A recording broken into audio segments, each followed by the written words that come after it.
Et nous restons dans l'univers de la neige avec notre invité du soir. Il s'agit de la directrice de la Grande Odyssée Savoie-Mont-Blanc, l'événement annuel de chiens de traîneau en Europe. Bonsoir Annabelle Cam. Bonsoir. Merci d'être avec nous. Comment allez-vous tout simplement à quelques jours du lancement de cette nouvelle édition qui se tiendra donc à partir du 8 janvier jusqu'au 19? Eh bien, écoutez, on va bien. Toute l'organisation se porte bien. On a hâte de pouvoir accueillir les concurrents samedi prochain et puis de retrouver finalement un format un petit peu plus normal de cette compétition avec du public qui, je l'espère, sera également au rendez-vous malgré en effet le contexte et le protocole sanitaire que nous devrons appliquer sur l'ensemble des sites de départ et d'arrivée. Alors vous avez devancé un petit peu mes prochaines questions. Est-ce que tout va se dérouler à peu près normalement justement dans ce contexte un peu perturbé encore? Alors, tout va se dérouler normalement. L'ensemble des étapes vont bien avoir lieu. Les départs et les arrivées seront ouverts au public, contrairement à l'année dernière, en effet, où l'événement était à huis clos.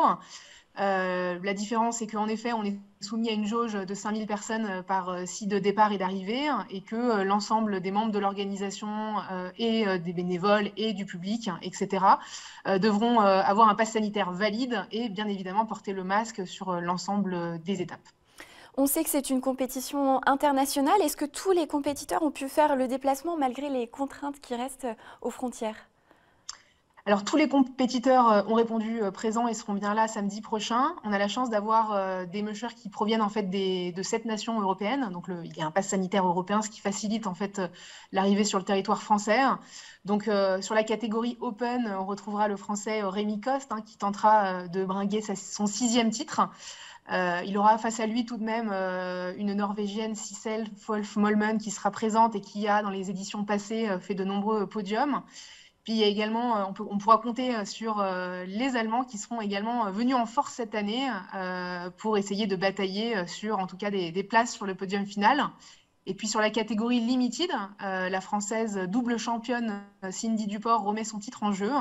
Et elle aura face à elle également sur sa catégorie deux concurrents, Christian Perlwitz et Aurélie Delattre. Et donc voilà, ça annonce une belle compétition sportive avec du suspense, je l'espère, jusqu'au bout de la compétition. On l'espère aussi. Alors vous avez évoqué les différentes catégories, les différents formats de course. Est-ce qu'il y a des nouveautés cette année? Alors, on a deux nouveautés, deux nouvelles opérations spéciales. La première qui aura lieu sur l'étape de Megève, qu'on appelle l'Odyssée pour tous, qui est une course de chiens de traîneau qui est organisée avec l'IME de Cluse. Donc, c'est une course de chiens de traîneau pour des enfants en situation de handicap. Donc, un vrai projet pédagogique que l'IME de Cluse avec Decathlon travaille depuis septembre sur un projet de développement personnel dont la finalité du projet est l'événement lui-même. Et puis, on organisera également sur l'étape de Bessan une odyssée spéciale qui s'appelle l'Odyssée des Espoirs et qui est une course de chiens de traîneau qui est réservée au pôle espoir de la Fédération française des sports de traîneau. Alors dans les rendez-vous plus habituels, vous avez maintenu l'étape, la mythique étape du bivouac à Valseny.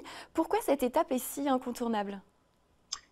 Alors, cette étape est incontournable puisque la Haute-Maurienne et aussi la Haute-Maurienne vanoise est un terrain de jeu historique de la Grande Odyssée Savoie-Mont-Blanc puisqu'on y est depuis 2005. C'est une étape, et la seule et unique étape qui a lieu sur 2 jours avec ce bivouac qui se tient au col du Mont-Cenis où les mushers sont en autonomie durant la nuit avec leurs chiens. Et donc, c'est une belle étape sur un beau terrain de jeu avec une étape le lendemain qui se déroule autour du lac du Mont-Cenis. Et donc, elle fait partie depuis le début de ces étapes qui ont leur place sur le parcours de la Grande Odyssée Savoie-Mont-Blanc. Vous avez évoqué les enjeux sportifs. Il y a aussi un enjeu économique, notamment pour les stations qui accueillent des étapes. Quelles sont les retombées justement pour ces villages? Alors, la Grande Odyssée Savoie-Mont-Blanc, pour l'ensemble des territoires qu'on traverse, c'est un événement d'image avec des retombées économiques qui seront dans un premier temps indirectes. Une station va accueillir un événement comme celui-ci parce que c'est une vraie vitrine. Les images sont reprises sur de nombreux médias français avec de grandes chaînes et puis également à l'international. Et puis, c'est un événement également qui fait venir du public et donc forcément qui génère des retombées économiques directes pour le territoire. Est-ce que vous imaginez que, si on se projette un petit peu dans l'avenir, que ces étapes pourraient changer? Ou alors, est-ce que ces stations que vous avez choisies sont vraiment adaptées particulièrement à ces courses? Alors, ces étapes qu'on choisit, elles sont adaptées, mais c'est vrai que dans le cadre de l'organisation d'un événement, on est toujours aussi amené à rechercher de nouveaux parcours, à chercher de nouveaux territoires à traverser.